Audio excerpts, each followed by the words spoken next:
October 7th, 2023. This is Efrat Fenigson, and I'm here to share an update from Israel-Hamas war, which started this morning. I'm going to share some key details and concerns, mostly based on Israeli citizens' voices from the ground and based on official statements.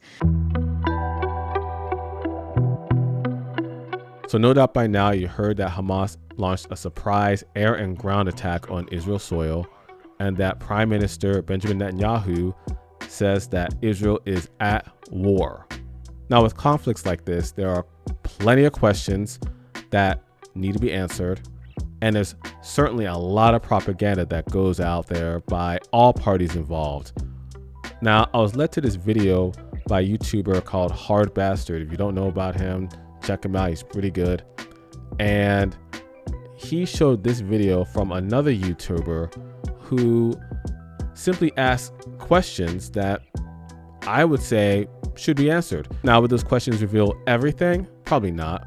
But I think these questions are a jumping off point to understand what's really going on, because some people may say that this co-conflict is organic, but others may say that there could be some shenanigans going on with this particular conflict that happened earlier today.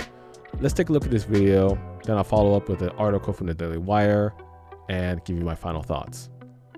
Let's take a look. This is a very tough day for me and for us in Israel, and it is tough for people of Palestine too, especially now that Israel is starting to attack back. This war and every war is a horrible thing for everyone involved, except for those who get rich from it, right? This morning, around 6 a.m., around sunrise, hundreds of Hamas terrorists, at least 300, breached the border fence in multiple places, completely unimpeded, leading to terror attacks and kidnappings in Israeli towns or villages. The terrorists infiltrated a significant number of dry land outposts, as well as a naval infiltration point in Zikim. As we speak, Israel is actively engaged in combat in 22 outposts. This is from the IDF statement, the official statement. The attacks have already resulted in over 100 casualties and more than 100 kidnaps of Israeli citizens. In one village, 50 Israelis have been taken hostage, leaving people locked in shelters for long periods of 8 to 9 hours without rescue. By the way, the 100 kidnappings is not the official number. It's what we hear from people on the ground. I think official numbers talk about 30 or 40 people, but we know there are more.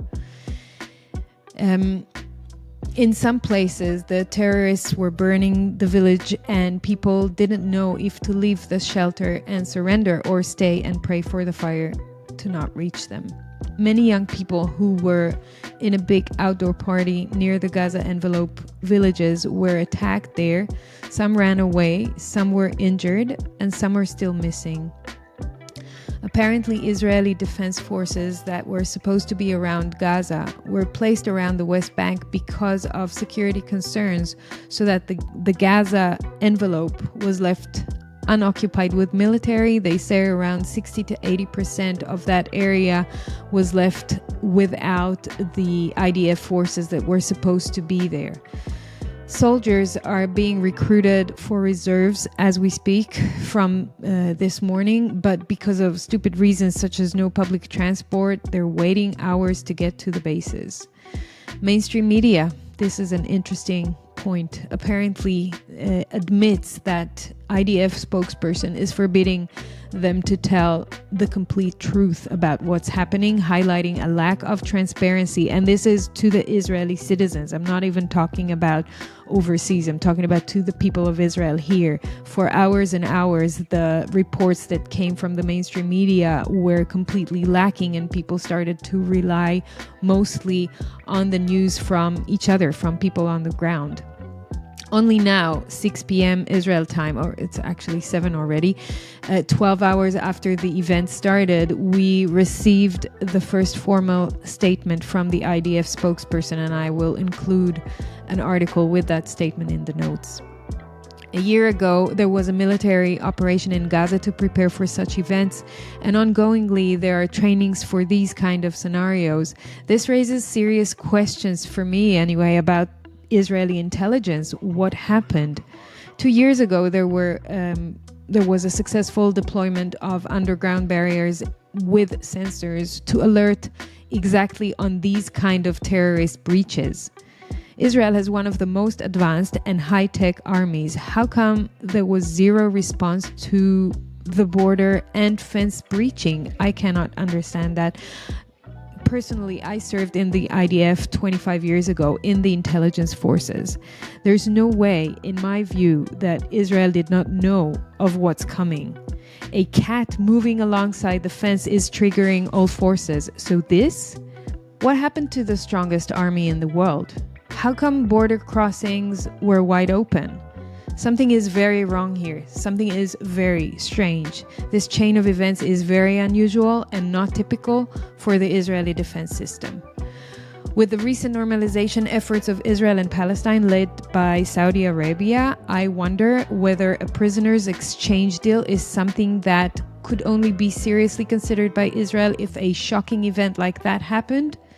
Is it a possibility that only with Israel hostages it can be justified to release dangerous prisoners from Israeli prisons? I don't know. Mainstream media reported that Deputy Hamas leader Salah al-Aruri suggests using Israeli prisoners for leverage in negotiations. So maybe. A point about the situation in Israel in the past few years, which I want to make, is related to, and those who follow me know that there's a general sense of insecurity in Israel. There's political and social instability and unrest. Public funds are being misused on agendas such as COVID, climate, judicial reform, abolishing cash, and many more. The current government is highly corrupt in my view, while the previous one was no better. I don't care about having a popular opinion. I care about exposing evil forces wherever and whomever they are. So to me, this surprise attack seems like a planned operation on all fronts. This is a failure to protect the people of Israel, for sure. Perhaps the biggest failure since the Yom Kippur War exactly 50 years ago, if not bigger. By the way, is it a coincidence it's exactly 50 years ago, almost on the day? The Yom Kippur War was on October 6, 1973. If I was a conspiracy theorist, I would say that this feels like the work of the deep state. It feels like the people of Israel and the people of Palestine have been sold once again to the higher powers that be. At the same time, this is still very, very difficult to fathom. Have a good evening. Will we get answers to those questions? I would say probably not.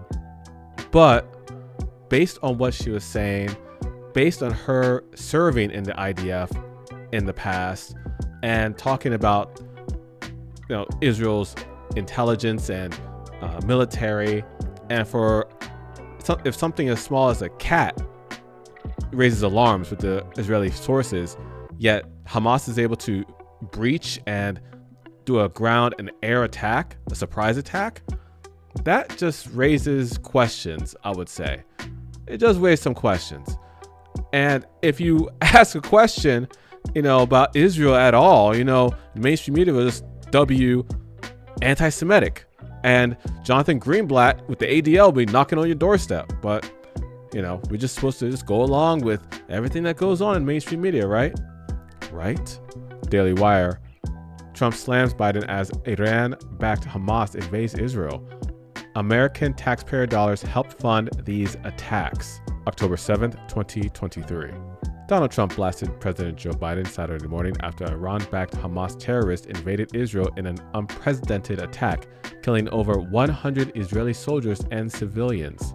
The attack, which comes nearly a month after Biden gave Iran access to $6 billion, prompted Israeli Prime Minister Benjamin Netanyahu to declare that Israel is at war as the Israel Defense Force launched Operation Swords of Iron to defend the country from the terrorists. Trump slammed the Biden administration for tearing down the Abraham Accords, the Trump negotiated Middle East peace deal, and for allowing Israel's enemy, Iran, to gain access to billions of dollars in a prisoner exchange last month. These Hamas attacks are a disgrace, and Israel has every right to defend itself with overwhelming force. Sadly, American taxpayer dollars helped fund these attacks, which many reports are saying came from the Biden administration, Trump said in a statement. We brought so much peace to the Middle East through the Abraham Accords, only to see Biden whittle it away at a far more rapid pace than anyone thought possible. Here we go again. Iran is a prolific state sponsor of terrorism, but was hampered by strict U.S. sanctions since former President Donald Trump pulled the U.S. out of the Iran nuclear deal in 2018, which was negotiated by the Obama-Biden administration. Trump scrapped the deal over concerns that the agreement would allow Iran to construct a nuclear weapon. The Biden administration has tried to revive the Iran nuclear deal, but negotiations have been tabled for months. The White House has prioritized thawing relations with Iran to restore the agreement, and the prisoner exchange was likely an attempt by both sides at some de-escalation. On Saturday morning, Hamas launched a surprise attack by air, land, and sea, firing missiles into Israeli cities and hunting down Israeli citizens in the streets. More than 100 Israeli soldiers and civilians have been killed by terrorists, and over 900 are wounded. Iran voiced its support for Hamas, congratulating the Palestinian terrorists for their brutal attack on Israel. We congratulate the Palestinian soldiers. Iranian advisor Yahya Rahim Safavi will stand by the Palestinian fighters until the liberation of Palestine and Jerusalem. Javed Ali, a former White House counterterrorism official, told the New York Times that Iranian support also likely played a significant role given Tehran's long-standing relationship with Hamas and supply of money, weapons, and training. Money has likely been flowing to the Palestinian terrorists from Iran, and the Gaza Strip has received American taxpayer dollars directly from the Biden administration. In July of 2022, Biden announced that the U.S. would be sending $316 million in aid to Palestinians after Trump stopped sending them foreign aid. There was really no connection whatsoever, no discussions with the Palestinians when the new administration team took over, a senior administration official said at the time. We have worked to reestablish a lot of those connections. Biden released a statement Saturday saying he spoke with Israeli Prime Minister Benjamin Netanyahu and reiterated his unwavering commitment to Israel's security in the wake of an unprecedented attack. Today, I spoke with Netanyahu about the appalling Hamas terrorist attacks in Israel. I offered our support and reiterated my unwavering commitment to Israel's security. Phyllis and I expressed our heartfelt condolences to the families who have lost loved ones, Biden said. So my thoughts about this is there's going to be a lot of information coming out in the next days, weeks, months to come. There are a lot of questions, like a lot of the ones the lady in the beginning of this video posted, and I believe they should be answered. If Israel's military is like state of the art, how come Hamas was able to launch a surprise air, ground, and sea attack on Israel soil and not be detected? How did that happen? With the billions of dollars of aid the U.S. sends Israel every year, billions of dollars, to the point where many say that the U.S. is Israel's vassal. They didn't catch this happening. They didn't catch this before it happened. How's that possible? Again, if you question these things, the ADL will come at your doorstep saying you're anti-Semitic. You can't even question anything. And I'm not even a total fan of the Daily Wire because they lean towards Israel's favor as well. You know, in this particular case, because it's a war, I'm trying to see things from both angles and get a better assessment of what's going on. And I'm sure that both sides have blood on their hands. There's no doubt about that.